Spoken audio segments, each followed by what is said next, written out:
आयुर्मंत्रामध्ये जेव्हा तुम्ही रुग्ण म्हणून तपासणीसाठी येता किंवा माहिती घेण्यासाठी येतात की हेल्दी राहण्यासाठी काय काय खाण्यामध्ये ठेवायला पाहिजे, आहारचर्या दिनचर्या कशा पद्धतीने असायला पाहिजे, तेव्हा काही स्पेसिफिक गोष्टी आम्ही आजारी लोकांच्या सुद्धा किंवा हेल्दी राहण्यासाठी काही गोष्टी खाऊ नये यामध्ये जे सांगतो त्यामध्ये की व्हीट गव्हापासून बनलेले पदार्थ असतील, शुगर साखरेपासून बनलेले पदार्थ, दूध आणि दुधाचे बाय प्रॉडक्ट असतील, आणि नॉनव्हेजमध्ये स्पेसिफिकली आम्ही ब्रॉयलर चिकन किंवा ब्रॉयलर एग्ज हे कमी करतो किंवा बंद करायला सांगतो. ब्रॉयलर एग्स किंवा चिकन बंद करण्यामागचं नक्की कारण काय आहे, काय काय आजार आपल्याला होऊ शकतात, या चिकनच्या फूडमध्ये कोणत्या पद्धतीचे घटक असतात, हे कशा पद्धतीने आपल्या इम्युन सिस्टीमला आपल्या हेल्थला डिटोरेट करू शकतात. आपण हाय प्रोटीन डाएट म्हणून चिकनकडे बघतो आणि त्याचे स्ट्रेंथसाठी आपण आपल्या आहारामध्ये ते ठेवायला बघतो, पण तो एक्झॅक्टली खरंच तेवढ्या चांगल्या पद्धतीने आपल्याला हेल्दी आहे का, त्याची माहिती आपण आजच्या व्हिडिओमध्ये पाहूया. सुरुवात करूया कॅन्सर या आजारापासून. कॅन्सर या आजाराची थ्रेट आपल्याला चिकन पासून कसं काय होऊ शकते, हा खूप मोठा प्रश्न आहे. पोल्ट्री इंडस्ट्रीमध्ये जेव्हा चिकनला खाण्यासाठी जे फूड प्रॉडक्ट दिले जातात तर त्यांची खूप कमी दिवसांमध्ये फास्ट ग्रोथ व्हावी म्हणून आर्सेनिक नावाचं एक विष असणारं पण प्रोसेस आहे, तर त्याच्यापासून तयार केलेले फूड प्रॉडक्ट्स त्यांना दिले जात होते. आणि त्यामुळे चिकनची जी मसल मास आहे किंवा मसल ग्रोथ आहे, वेट आहे, हे खूप फास्ट डेव्हलप होत असायचं. अशा पद्धतीने त्या पद्धतीचं चिकन जेव्हा आपण खाण्यामध्ये ठेवणार तर ते आर्सेनिक पॉयझनिंग आपल्याला पण होतं, आणि आर्सेनिक पॉयझनिंग झाल्यानंतर कोणत्याही पद्धतीची कॅन्सरस ग्रोथ आपल्या शरीरामध्ये डेव्हलप व्हायला सुरुवात होऊ शकते.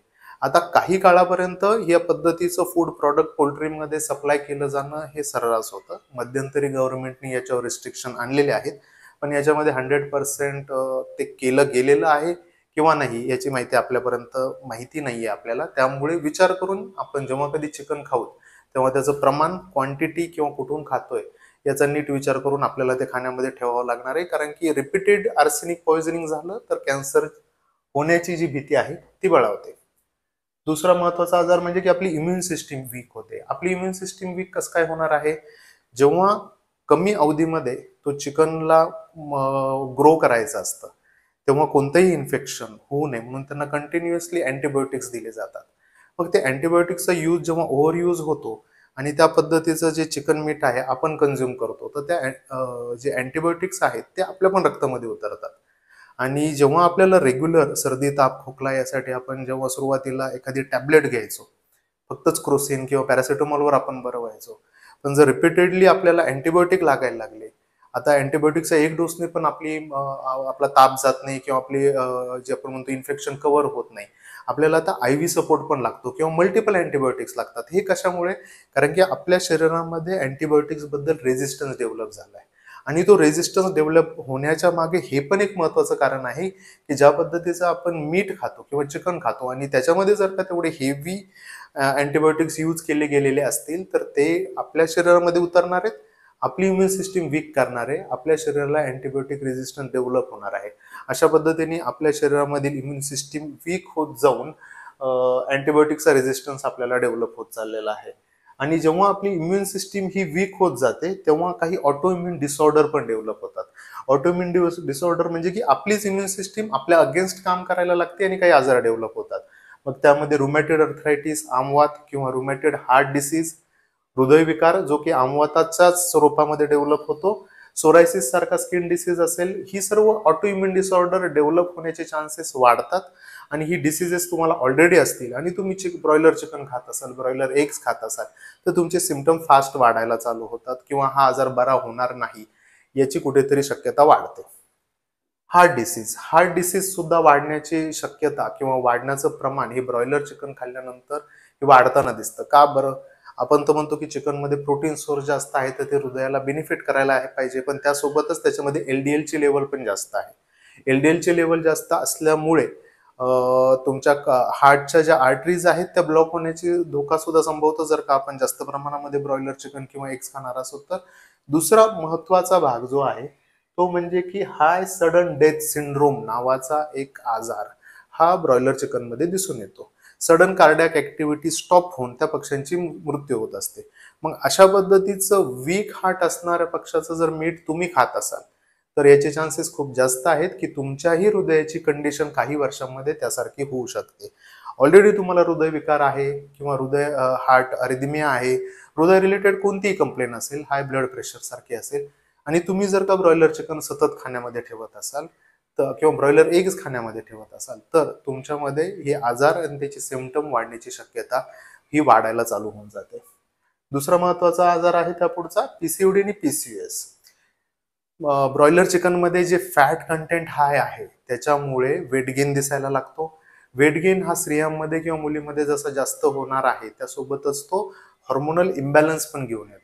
हॉर्मोनल इम्बॅलन्स झाल्यामुळे मेन्स्ट्रुअल सायकलमध्ये चेंजेस चालू होऊन जातात आणि पीसीओडी पीसीओएस हे सारखे जे खूप अर्ली एज सुरू होणाऱ्या ज्या मासिक पाळीच्या तक्रारी आहेत पण ज्या पुढे चलून इन्फर्टिलिटीकडे तुम्हाला घेऊन जातात, याची चान्सेस किंवा ह्या आजारांची पर्सेंटेज जे आहे हे ब्रॉयलर चिकन खाल्ल्यामुळे वाढायला लागतं.